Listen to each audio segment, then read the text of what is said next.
अस्सलाम वालेकुम नाज़रीन, इब्रार वली आपसे मुखातिब है और इस वक्त मेरे साथ मौजूद हैं पाकिस्तान तहरीक इंसाफ के वकील हैं सरदार कदीर साहब। आज इमरान खान से मुलाकात करके आए हैं। इस मुलाकात का अहवाल भी इनसे लेंगे और इस वक्त जिस जगह पर मैं मौजूद हूँ 8 सितंबर को पाकिस्तान तहरीक इंसाफ यहाँ जलसा करने जा रही है। अस्सलाम वालेकुम सर।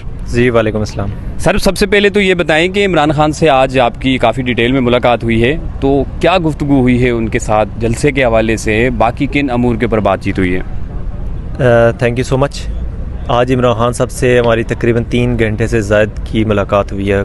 हर एक जो टॉपिक था उस पर डिस्कशन हुई है, डिटेल डिस्कशन हुई है। सबसे पहले सुप्रीम कोर्ट के जो फ़ैसला है उस पर उन्होंने कहा कि नबी पाक सल्लल्लाहु अलैहि वसल्लम का एक था कि जो फरमान था कि पहले मेरे से जो पहले की कौमें हैं वो क्यों तबाह हुई हैं। उसकी रीज़न ये थी कि वहाँ पे जो ताकतवर लोग थे उनको छोड़ दिया जाता था, तो जो कमज़ोर थे उन पे जुल्म किया जाता था।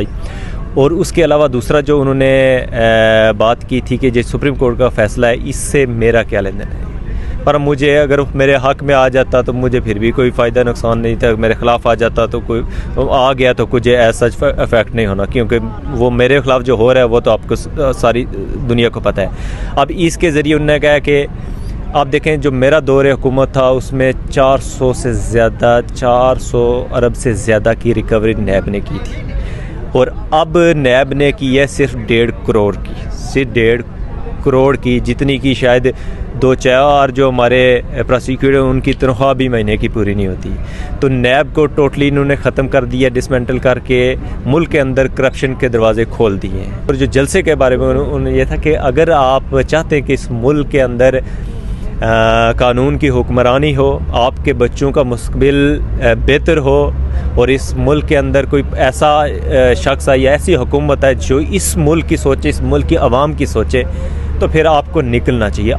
अच्छा, सेकेंडली ये बताएं कि जलसे का मकाम तब्दील किया गया या जलसे के हवाले से उन्होंने क्या गुफ्तगू की? जलसे के बारे में उनको हमने बताया था कि रात को जो फर्स्ट एवेन्यू यहाँ पे जलसे का उन्होंने हमें दिया था, वहाँ पे जब हम स्टेज तैयार कर रहे थे तो वहाँ पे पुलिस आ गई, या उन्होंने वही मुदाखले शुरू कर दी कि ये जगह नहीं है, दूसरी जगह। फिर अल्टीमेटली हम दूसरी जगह पर गए तो हमने मतलब पूरा सारा कुछ बन गया था। तो उन्होंने कहा कि इमरान खान साहब ने कहा था कि ये जितना आपको तंग करेंगे ना इसका आपको फ़ायदा है, क्योंकि जब ये आपके साथ टकराव करेंगे तो फिर ये होगा कि जो हमारा कारकुन घर में सोया हुआ भी है ना, जो नहीं है, तो उस तक भी पहुंच जाएगी, तो फिर वो भी एक्टिव हो जाएगा। तो कहते हैं कि आप जो मर्ज़ी हो जलसा आप हर सूरत में करना है, और जलसा वही करना है जो मेरे दौर में होते थे। PTI के जलसे 3 दिन पहले पता चल जाता था कि वाकया कोई जलसा है, तो आज उन्होंने बताया था कि आज शाम को भी जलसा लगना चाहिए। अच्छा सरदार साहब, ये बताइएगा कि आज जब आपकी मुलाकात हुई, काफ़ी तवील मुलाकात हुई, मुलाकात के दौरान माहौल कैसा था? खान साहब की बॉडी लैंग्वेज कैसी है? उनकी सेहत के हवाले से काफ़ी हम बाइट TV के ऊपर टिकट्स वगैरह भी हम देखते हैं, जो सहाफ़ी कवर करते हैं, वो रिपोर्ट करते हैं आके। आज खान साहब वैसे हमेशा ही बड़े उनको देख के हमें खुद मोटिवेशन मिलती है, इंस्पिरेशन मिलती है। आज जैसे ही हम कोर्ट में थे तो खान साहब आए, तो खान साहब आते ही स्टेज पे चले गए, क्योंकि जैसे सभी बैठे हुए थे। तो जाते साथ खान साहब ने जय सबको यही कहा कि इतने आप ऑर्डर कर चुके हैं, ये मुझे अभी भी डंबल नहीं दे रहे वो वर्जिश के लिए, ठीक है। तो जज साहब ने फिर वो बुला लिए जो वो पुलिस का जो वहाँ पे हेड था जेल पुलिस का, तो उसको कि क्यों नहीं दे रहे हैं। तो फिर हमारे जो लॉयर्स उन्होंने बताया कि यहाँ पे जेल के अंदर 2 जिम मौजूद हैं।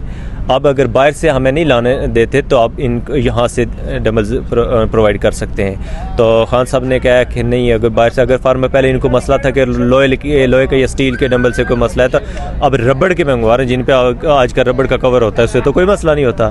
तो मतलब उनकी और कोई नहीं था कि मुझे एक्सरसाइज के लिए मुझे डंबल्स प्रोवाइड करें।